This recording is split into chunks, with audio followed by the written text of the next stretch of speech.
President Donald Trump's re-election campaign has implemented a variety of precedent-setting rigorous ethics standards for a presidential campaign's staff and consultants, Breitbart News has learned exclusively. Most importantly, the employee manual that all campaign employees, vendors, volunteers, and consultants agree to before signing on to officially help Trump's re-election chances bars them from any financial benefits from outside vendors, lobbyists, or political action committees, PACs, associated with the campaign or related PACs. The campaign confirmed the new standards to Breitbart News in a number of exclusive statements and by providing an excerpt from the Trump campaign staff employee manual that has not been previously publicly reported. They are part of a larger effort by President Trump to drain the swamp, his campaign's national spokeswoman Kayleigh McEnany said, and fit with the president's ethics pledge executive order for executive branch employees that he signed at the beginning of the administration, and with the fact that the president does not take a salary from the taxpayers but, instead, donates it back to a different part of the government every quarter. As a candidate, Donald Trump promised to drain the swamp, McEnany told Breitbart News. As president, he has done just that, setting new precedents for how both government and presidential campaigns should operate. The employee manual excerpt, provided to Breitbart News exclusively this week, specifically bars campaign staff, consultants, vendors, and volunteers from receiving payment or financial benefit from lobbyists, PACs, and outside vendors. No Donald J. Trump for President Incorporated employee, consultant, staff, or volunteer shall accept payment or other financial benefit from a vendor, lobbyist, or political action committee without approval from the campaign treasurer, the manual reads. Without limiting this policy, no employee, consultant, staff, or volunteer shall accept compensation of any kind, whether money, fees, commissions, credits, or gifts, for the purpose of influencing the award of a contract or other business relationship with the campaign. Perhaps the biggest name staffer who has led the way on these standards is Trump's re-election campaign manager Brad Parscale, who made the choice to forego getting a cut of digital ad buys.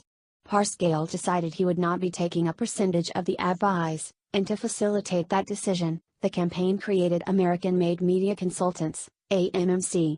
AMMC handles digital media buys for the Trump campaign. The Trump campaign has already made a significant amount of media buys through it, and next week's Federal Election Commission, FEC, reports are likely to show more, but Parscale has no financial stake in it whatsoever and receives no kickback whenever the campaign does so. AMMC has an independent managing board. Notably, Parscale would forego taking a cut from the ad buys because he comes from the digital world, the first ever presidential campaign manager from a digital marketing background. As President Trump's campaign manager, I wanted to set a high mark, and the best start was to remove myself from accepting a percentage, Parscale told Breitbart News.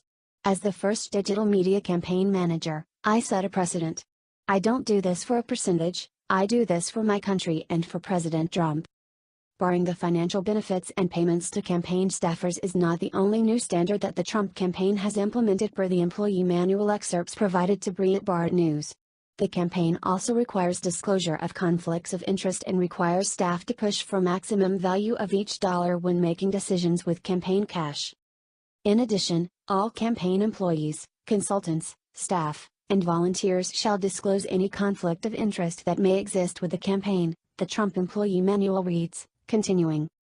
Other than a consulting company with which the campaign contracts explicitly for the services of a principal in that company, campaign employees, consultants, staff, and volunteers agree to disclose any financial interest they may have in a transaction between the campaign and a vendor prior to requesting a transaction with that vendor.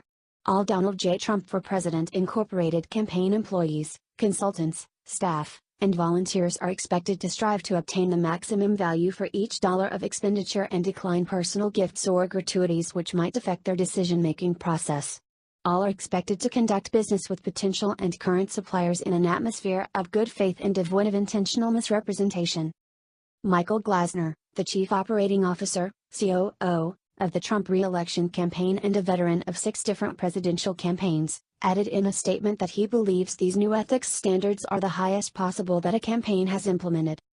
Having worked on 6 presidential campaigns, I can attest to the fact that the Trump campaign has the highest possible ethical standards, Glasner told Breitbart News.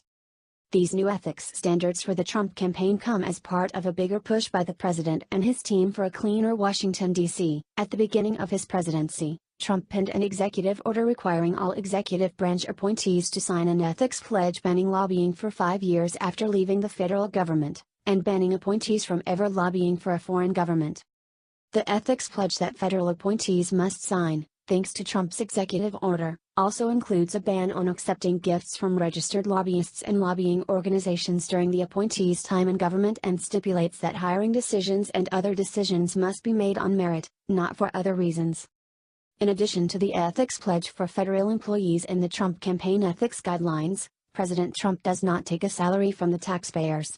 According to Reuters, he is only the third president in history not to take a salary. Presidents John F. Kennedy and Herbert Hoover, who were both, like Trump, independently wealthy, also refused salaries. While Trump takes the $1 nominal salary he is legally required to take, he donates the rest of the presidential $400,000 annual salary in quarterly installments back to the Treasury to fund different departments and agencies.